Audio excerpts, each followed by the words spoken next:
उपचुनाव के बीच आए विजयादशमी पर्व पर बीजेपी विजय ध्वज संकल्प अभियान चला रहा है। वहीं बीजेपी के इस अभियान को लेकर सियासत का सिलसिला अब शुरू हो गया है, जहां कांग्रेस ने बीजेपी के इस अभियान पर तंज कसते हुए निशाना साधा है।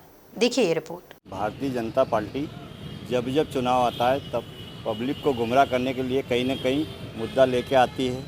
ये दशहरा पर्व जो मनाने की बात करते हैं तो हर हिंदू धर्म में हर इंसान दशहरा मनाता है। अपने मन के अंदर का जो रावण रहता है उसको बाहर निकालते हैं और एक दूसरे से प्रेम भाव की बात करते हैं।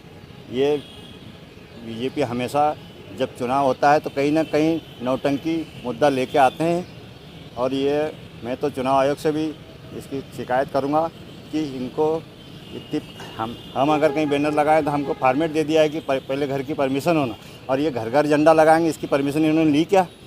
मुद्दे तो इतने हैं कि ये अगर जाके इन्होंने बताना चाहिए कि 400-450 की टंकियाँ हम 900 में कि 950 में बेच रहे हैं। ऐसे बहुत से मुद्दे हैं, पब्लिक के बीच में जाए तो सही। उनकी समस्या नहीं है, उनकी समस्या एक की नहीं सुने। किसान आज परेशान है, खाद नहीं मिल रहा है। जो बोरी 1200 में मिल रही थी वो आज 1700 रुपये में मिल रही है। मुद्दों से बिल्कुल भटक रही है। नर्मदा जल आज 10 साल हो गए, 2 महापौर इनके चले गए, अभी तक खंडवा को नर्मदा जल का पानी नहीं पिला पाए। ये किस मुँह से जाएंगे पब्लिक के घर? चुनाव तो देखो भाई, हम कोई नेता चुनाव नहीं लड़ रहे हैं, हमारे तरफ से जनता लड़ रही है। हम तो सिर्फ उनकी सपोर्ट में खड़े हैं। दशहरे के दिन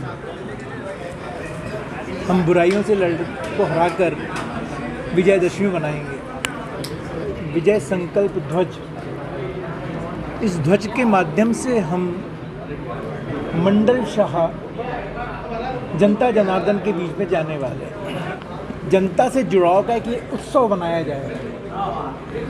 इस निमित्त ये कार्यक्रम संगठन ने तय किया है। भारतीय जनता पार्टी के विचार को, भारतीय जनता पार्टी की प्रदेश और केंद्र की सरकार की उपलब्धियों को जनता के बीच में रखने का हम प्रयास करेंगे। इस विजय संकल्प ध्वज के साथ नंदू भैया को श्रद्धांजलि भी देंगे और संकल्प लेंगे। एक खंडवा जिले में, खंडवा लोकसभा क्षेत्र में जो पुराने रिकॉर्ड्स हैं, उन सारे रिकॉर्डों को ध्वस्त करके एक नए रिकॉर्ड के साथ भारतीय जनता पार्टी का कमल खिले।